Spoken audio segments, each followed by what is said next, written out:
நாமும் போட்டா நல்லா நடிப்பேன்னு சொன்னடா. நான் வந்துகிட்டு பெரிய இடம் ரீசெண்டா நடந்துக்க. இவ ரொம்ப டீசெண்டா இருக்கிற காவா ஓரத்துல கஞ்சா அடிக்கிற மாதிரியே hi hello friends, welcome back to our channel. So இன்னைக்கு நாம பார்க்க போற படம் பார்த்தீங்கன்னா தமிழ் டப்பிங்ல வந்துட்டு ஒரு காமெடி டிராமாவாக வெளியான டைகர் ராபர்ஸ் அப்படின்ற படத்தோட ரிவ்யூ பத்தி தான் இந்த வீடியோல பார்க்க போறோம். சரி, கதை அப்படின்னு பார்த்தீங்கன்னா காணாம போன தன்னுடைய பொண்ணை வந்துட்டு ஒரு லேடி பார்த்தீங்கன்னா தேடிக்கிட்டு இருக்காங்க.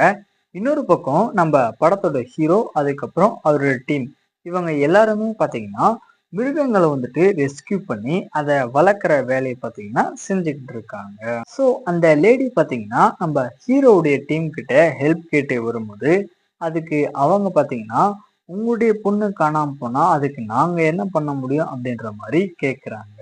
ஆனா ஒரு கட்டத்துல தான் பார்த்தீங்கன்னா இவங்க செல்லமா வளர்த்துட்டு இருந்த டைகர் தான் வந்துட்டு காணாம போயிடுச்சு அப்படின்னும், அது மட்டும் இல்லாத அது பார்த்தீங்கன்னா ஒரு கேங்ஸ்டர்ஸ் கிட்ட மாட்டிக்கிட்டு இருக்கு அப்படின்னு நம்ம ஹீரோடைய டீமுக்கு தெரிய வருது.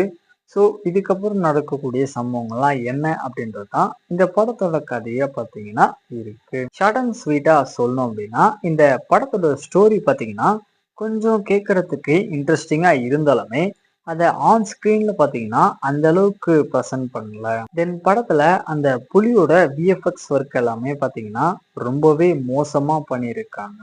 தென் ஆக்டிங்காவது நல்லா இருக்கும் அப்படின்னு பார்த்தீங்கன்னா படத்தை நடிச்ச எல்லாருமே ஒரு ஓகேவான பர்ஃபார்மன்ஸ் தான் கொடுத்துருப்பாங்க. அதே மாதிரி படத்துல வரக்கூடிய அந்த காமெடி சீக்வன்ஸுமே பார்த்தீங்கன்னா ஒரு சில இடங்கள்ல தான் ஓரளவுக்கு டீசெண்டாக ஒர்க் அவுட் ஆகிருக்கும். ஸோ ஃபைனலாக வந்துட்டு இந்த படம் பார்த்தீங்கன்னா ஒரு பிலே ஆவரேஜான படமாக தான் வந்திருக்கு. டைம் இருந்தால் வேணால் ட்ரை பண்ணி பாருங்க.